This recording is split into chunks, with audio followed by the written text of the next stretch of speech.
Evan Engram, currently kind of coming off the board. It's tight end 8.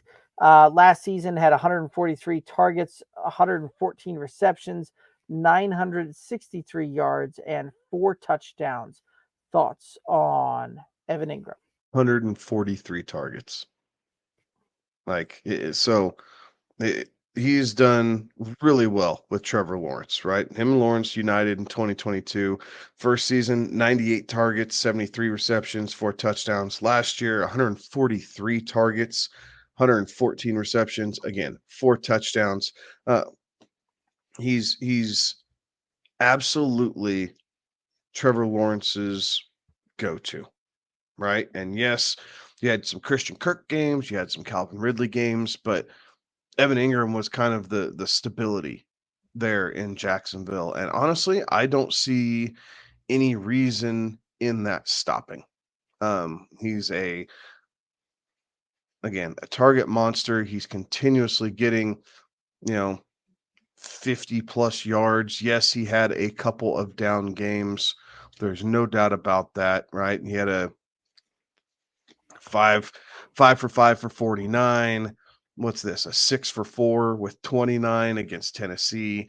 That one's a little tough, right? And then another 6 for 4 for 28 against Baltimore. Well, a lot of teams struggle against Baltimore, so I'm not going to hold that against him. Oh, terribly too much. But with that, you had some really big ones: 10 for 10 for 88, 8 for 7. With 59 and a touchdown. Like he's just cranking out points, and in a position where some of these players are tight end touchdown dependent, excuse me, in the tight end grouping. This is a guy who doesn't have to be. Only 4 touchdowns. He's doing this by targets and catches.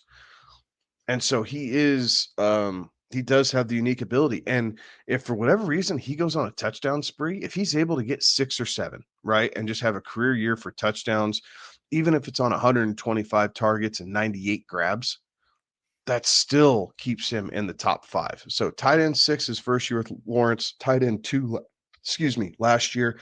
You're getting him at a discount at tight end 8 right now. And he's all these next guys, right? So he's going 68 overall.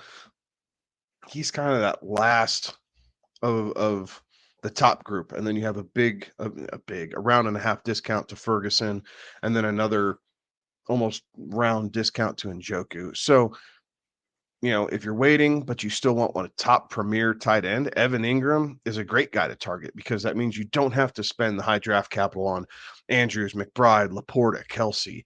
You don't have to gamble on Kyle Pitts.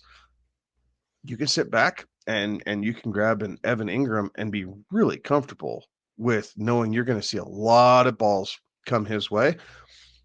You're just hoping he's able to fall into the end zone a couple more times than what he has the last few years.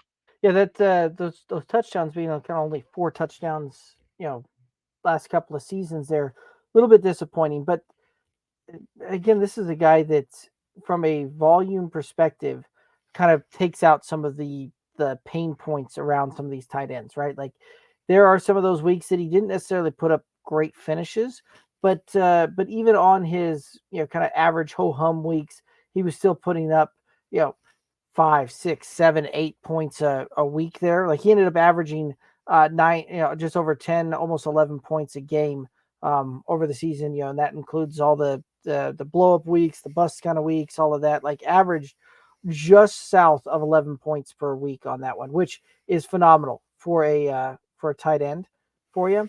And even when he had some of these lower weeks, there was a couple of them that hurt, but for the most part, they were still usable, which is really kind of a difference maker at the tight end, right? Because so many of these guys are, as you said, touchdown dependent, that when they go out and if nothing else, they're able to get you 6, 7, 8 points a week at the tight end position. While it may not be the big boom week that you were looking for, it certainly didn't lose you the week at the position. And where you're able to get him right now at tight end 8 does feel like some value, because this is a guy that would not surprise me. We look up and we see a top 5 finish at the end of the season on this one.